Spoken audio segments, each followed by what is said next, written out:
Assuredly, when the sovereign Lord reveals, he reveals to save, and always he will reveal to his anointed servants the prophets. Amos 3:7. Surely the sovereign Lord will do nothing without revealing his plans to his anointed servants, the prophets. On the 7th of March 2023, the anointed servant of God James of the Love of God Church International, Kampala, Uganda, gave a prophecy concerning the floods that would take place in Kenya and urged all the members that were present that day to pray for Kenya. And in his words, this is what he said. This one is about Kenya. I had 2 revelations about Kenya this year, but I've not said them. And they all came to pass. One was demonstration. Anyway, we should also pray for Kenya. Rain, also in Kenya, I saw it. Rain in Kenya. We have to pray. Floods, loss of lives and property. So the right prayer is, we should pray for moderate rainfall. Moderate what? Rainfall.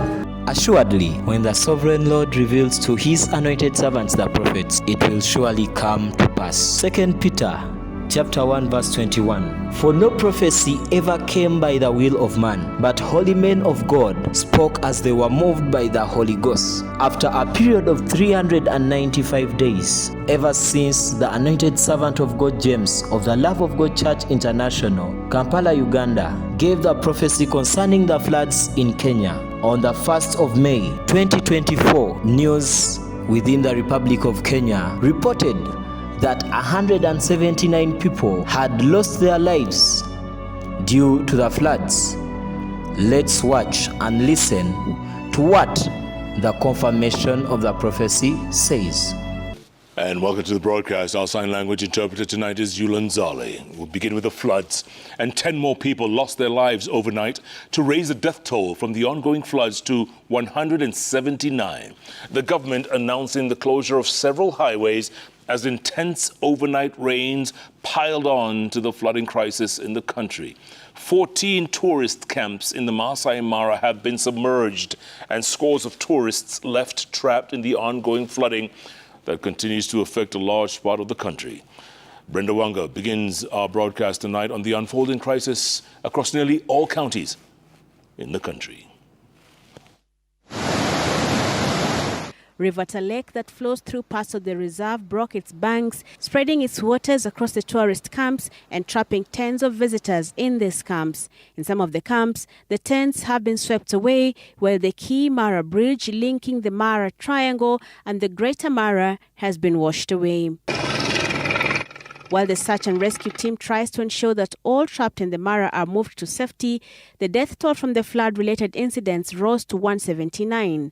10 more lives were lost across the country in the last 24 hours. Amongst those who died, an elderly man in Machakos County whose house caved in, crushing him while he slept, an elderly woman and her grandson who fell into a pit latrine in a waterlogged location. A woman died in Kirinyaga County after the heavy rains caused a building under construction to collapse. Her 2 children survived. And we want to caution the members of the public and also to the community that if you come across a weak area or a facility like a toilet or a public facility which is weak, we should give early warning to the members of the public. This large number of fatalities have caught the eye of Pope Francis, who offered prayers for the country.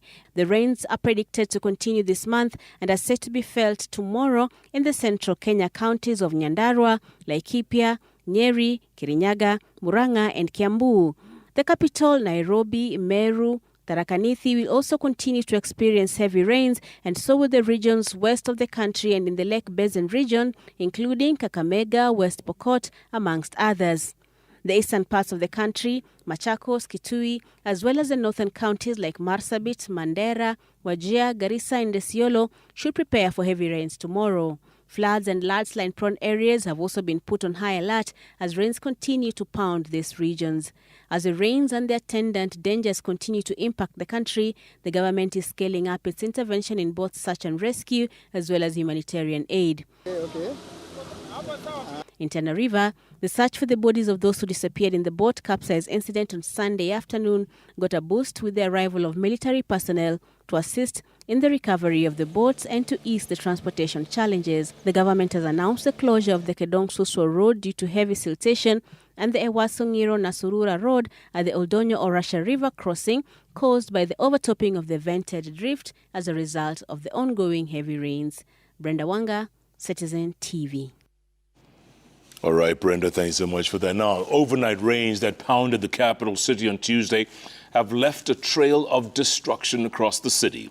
Nairobi residents woke up to flooded homes and impassable roads, forcing the Kenya Urban Roads Authority to temporarily close several roads in the capital and outlying areas due to flooding. Our very own Miriam Walkie reports that the torrential rains have led to the overflowing rivers, burst sewers, submerged roads and homes, and left many Nairobi residents counting their losses. Anyway, we should also pray for Kenya. Rain also in Kenya is so it. Rain in Kenya, we have to pray. Too much rain, floods, loss of lives and property. So the right prayer is we should pray for moderate rainfall. Moderate what? Rainfall.